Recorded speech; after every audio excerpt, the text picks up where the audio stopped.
Hey there, Andrew here, and welcome back to another installment in our 2-minute use case series where we highlight some great use cases for feature flags and a feature flag management platform like DevCycle. Today's use case is user opt-in, a way for your users to self-select whether or not they'd like to see a new feature.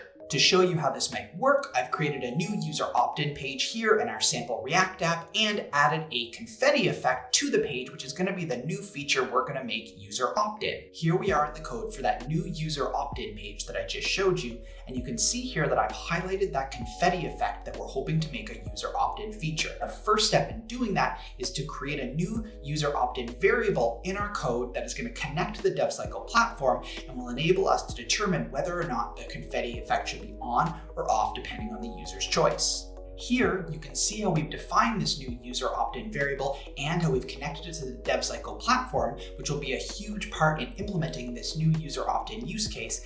And a little bit further down the page, you can see how we've now wrapped this confetti effect in that user opt-in variable, which will serve as our flag to turn this confetti effect on or off depending on the user's choice. We're not done yet, however, because we still haven't provided a way for our users to self-select whether or not they'd like to see this new confetti effect. In order to do that, we're going to rely on React state variables and a simple toggle to turn this effect on or off. Here, you can see how we might define that opt-in state variable to store our user's choice, and a little bit further down around our confetti effect, you can see how we've defined a toggle that uses that state variable to allow the user to opt in or opt out of seeing this new confetti feature. Now, the key to this use case is not just that state variable, but the way that we're able to use that state variable with DevCycle's custom properties. Here, I've highlighted a new user object, which will be used by the DevCycle platform to determine the user and whether or not a feature should be turned on or off.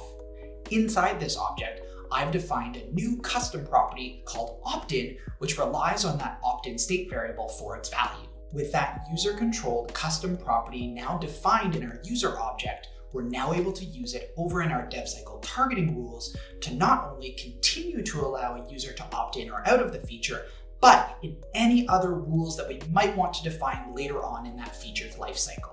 Back here on our user opt-in page, you'll notice that our confetti effect is no longer showing by default, but instead is controlled by our user clicking on this opt-in toggle and setting that opt-in state variable to either true or to false.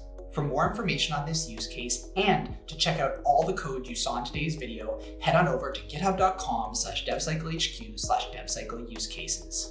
Be sure to give the repo a star so you can be notified every time we add a new use case over the coming months. As always, thanks for watching and see you next time here on 2-minute use cases and around the DevCycle community. Bye-bye.